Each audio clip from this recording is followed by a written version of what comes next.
Cricket മൈതാനത്തെ run വേട്ടക്കാരൻ എന്നതിലുപരി ബാബർ അസം ഇപ്പോൾ വാർത്തകളിൽ നിറയുന്നത് മറ്റൊരു കാരണത്താലാണ്. പാകിസ്ഥാൻ സൂപ്പർ ലീഗിലെ മത്സരത്തിന് പിന്നാലെ നടന്ന വാർത്താ സമ്മേളനം അക്ഷരാർത്ഥത്തിൽ ഒരു യുദ്ധക്കളമായി മാറി. ഇന്ത്യൻ റൺ മെഷീൻ വിരാട് കോഹ്ലിയുമായി താരതമ്യം ചെയ്ത മാധ്യമപ്രവർത്തകന് ബാബർ നൽകിയ മറുപടിയാണ് ഇപ്പോൾ സോഷ്യൽ മീഡിയയിൽ വൈറലായിരിക്കുന്നത്.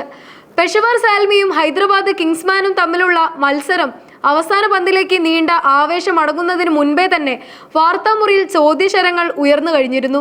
മത്സരത്തിൽ 37 പന്തിൽ നിന്ന് 43 റൺസുമായി പെഷവാറിന്റെ ടോപ്പ് സ്കോറർ ആയെങ്കിലും ബാബർ അസമിനെ കാത്തിരുന്നത് ആരാധകരുടെ അഭിനന്ദനമായിരുന്നില്ല, മറിച്ച് വിമർശകരുടെ കൂരമ്പുകളായിരുന്നു.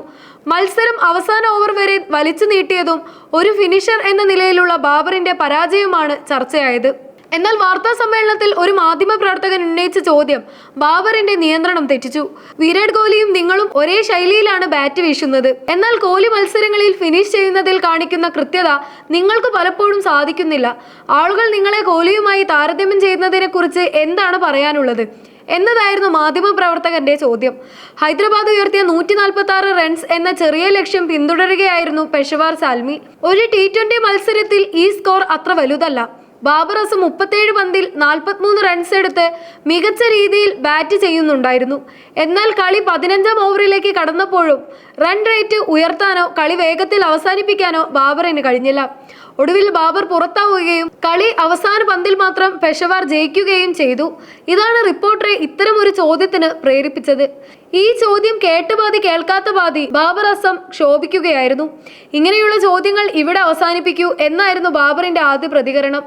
താരതമ്യങ്ങൾ മാധ്യമങ്ങൾ സ്വന്തം കയ്യിൽ വെച്ചാൽ മതിയെന്നും താൻ മത്സരങ്ങൾ ഫിനിഷ് ചെയ്യുന്നില്ല എന്നത് വെറും തെറ്റിദ്ധാരണ മാത്രമാണെന്നും ബാബർ തുറന്നടിച്ചു. ബാബർ പ്രതിരോധിക്കാൻ ശ്രമിക്കുമ്പോഴും കണക്കുകൾ അദ്ദേഹത്തിന് അത്ര അനുകൂലമല്ല.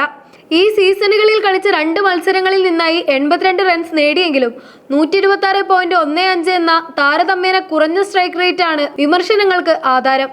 ഹൈദരാബാദ് ഉയർത്തിയ 146 റൺസ് എന്ന ചെറിയ ലക്ഷ്യം പിന്തുടരുമ്പോൾ തെറ്റായ ഒരു ബാറ്റ്സ്മാൻ എന്ന നിലയിൽ ബാബറിന് കളി നേരത്തെ തീർക്കാമായിരുന്നു എന്നാണ് വിദഗ്ധരുടെ അഭിപ്രായം. വിരാട് കോഹ്ലി എന്ന ഇതിഹാസവുമായി ബാബറിനെ താരതമ്യം ചെയ്യുന്നത് പാകിസ്ഥാൻ മാധ്യമങ്ങൾ പതിവാക്കിയിട്ടുണ്ട്. എന്നാൽ പ്രഷർ സാഹചര്യങ്ങളിൽ കളി ജയിപ്പിക്കാനുള്ള കോഹ്ലിയുടെ മികവ് ബാബറിന് ഇനിയും കൈവരിക്കാനായിട്ടില്ല എന്ന യാഥാർത്ഥ്യമാണ് ഈ തർക്കത്തിലൂടെ വീണ്ടും പുറത്തു വരുന്നത്. ആധുനിക T20 ക്രിക്കറ്റിൽ 120 130 സ്ട്രൈക്ക് റേറ്റ് പോരെന്നാണ് ക്രിക്കറ്റ് നിരീക്ഷകർ ബാബറിനെതിരെ ഉന്നയിക്കുന്ന പ്രധാന വിമർശനം. വിരാട് കോഹ്ലി കളി തുടങ്ങുന്നത് പതുക്കെയാണെങ്കിലും അവസാന ഓവറുകളിൽ അദ്ദേഹത്തിന്റെ സ്ട്രൈക്ക് റേറ്റ് 200-ന് മുകളിലേക്ക് കുതിക്കാറുണ്ട്. ബാബറിന് ഈ ഗിയർ മാറ്റം സാധിക്കുന്നില്ല എന്നതാണ് പ്രധാന പോയിന്റ്. ഒരു ഓപ്പണർ എന്ന നിലയിൽ ബാബർ അവസാനം വരെ ക്രീസിൽ നിന്നാൽ ടീം സുരക്ഷിതമായിരിക്കണം. എന്നാൽ ബാബർ പുറത്തായാൽ പിന്നാലെ വരുന്നവർക്ക് വലിയ റൺ റേറ്റ് സമ്മർദ്ദം ഉണ്ടാകുന്നു എന്നതാണ് മറ്റൊരു വിമർശനം. ഈ സീസണിലെ 2 മത്സരങ്ങളിൽ ബാബർ ആകെ നേരിട്ടത് 65 പന്തുകളാണ്. ഇതിൽ വെറും ഒരു സിക്സർ മാത്രമാണ് നേടാനായത്. ഒരു പവർ പ്ലേ ബാറ്റർ എന്ന നിലയിൽ ഇത് പോരായ്മയായി ചൂണ്ടിക്കാണിക്കപ്പെടുന്നു. ബാബർ അസം നേരിടുന്ന ഏറ്റവും വലിയ വെല്ലുവിളി വിരാട് കോഹ്ലിയുമായുള്ള നിരന്തരമായ താരതമ്യമാണ്. കോഹ്ലി തന്റെ കരിയറിൽ നിരവധി മത്സരങ്ങൾ ഒറ്റയ്ക്ക് ഫിനിഷ് ചെയ്തിട്ടുണ്ട്. റിപ്പോർട്ടർ ഈ പോയിന്റ് നേരിട്ട് ചോദിച്ചപ്പോൾ അത് തന്റെ കഴിവിനെ ചോദ്യം ചെയ്യുന്നതായി ബാബറിന് തോന്നി. ഇത്തരം താരതമ്യങ്ങൾ നിങ്ങളുടെ കയ്യിൽ വെച്ചാൽ മതി എന്ന മറുപടിയിൽ ആ മടുപ്പ് വ്യക്തമായിരുന്നു. ബാബർ അസം ഒരു ക്ലാസ് പ്ലെയർ ആണെന്നതിൽ ആർക്കും തർക്കമില്ല. എന്നാൽ T20 ക്രിക്കറ്റിന്റെ വേഗതയ്ക്കൊത്ത് ഉയരാൻ അദ്ദേഹത്തിന് കഴിയുന്നുണ്ടോ എന്ന ചോദ്യം പ്രസക്തമാണ്.